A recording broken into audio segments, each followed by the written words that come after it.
Now to some new details tonight in an investigation here at ABC 15 that talks about a mature subject. 2 Flagstaff police officers went into massage parlors and engaged in sex acts, despite stating that the women inside may be human trafficking victims. Since Zach Crenshaw's initial report, Flagstaff police chief has been put on leave. The city has hired an outside investigator. The state's police oversight board has received a complaint and the mayor has called for transparency. Well, tonight, Zach has newly obtained body camera video from inside the massage parlors. And we want to warn you once again, this subject matter is for mature audiences. Detective Everhart, Metro Narcotics, 7/16/2019, working an undercover role in massage parlors, spas for prostitution and human trafficking. Over the course of 2 days, that Flagstaff officer, Dustin Everhart, would walk into 8 massage parlors, get completely naked, and then sexually touched. You don't have to finish the massage. I will get you more money. Months later, his co-worker, Officer Colton Hutchinson, would go back into 5 of those parlors, and he was also touched in a sexual manner by 4 different women. Multiple attorneys have told ABC 15 what those officers did was illegal under state law. In Arizona, you cannot exchange money for sex acts while on duty. It is a crime. The stated purpose of the operation was to stop suspected human trafficking, sex trafficking, and prostitution. And during the arrests, officers brought interpreters and 2 victims advocates for human trafficking, writing, there would be a good likelihood that we'd encounter someone who was at the parlor against their will. You're not in any trouble. Can you just open it? We just want to make sure nobody else is in there. This blurred video is what Flagstaff provided of their officers searching one of the parlors. Oh, here's the living quarters.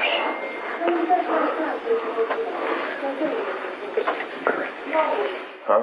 Looks like urine. Yeah. Just a few walls separate that bedroom from the areas where police allege the women performed sex acts and were watched by surveillance videos. These ones are still recording in here. They want to know what's happening in their store. Officers also determined the women moved often. Yeah, sounds like they bounce around from location to location. Yeah, there's living quarters for those 2. Yep. They got new luggage and stuff. Yep.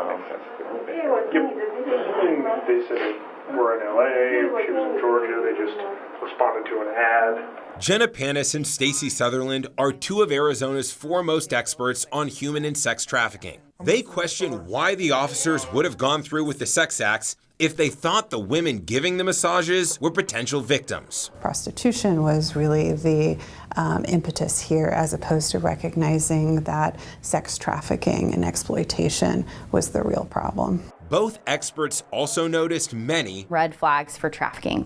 The fact that they're living within their workplace. They're not allowed to come and go as they please, right? Cameras which indicate an inability to leave. They're giving all their money that they're making to somebody. And then frequent movement. So women who are coming in and out and aren't able to set up permanently in a city, all of these are giant indicators of human trafficking.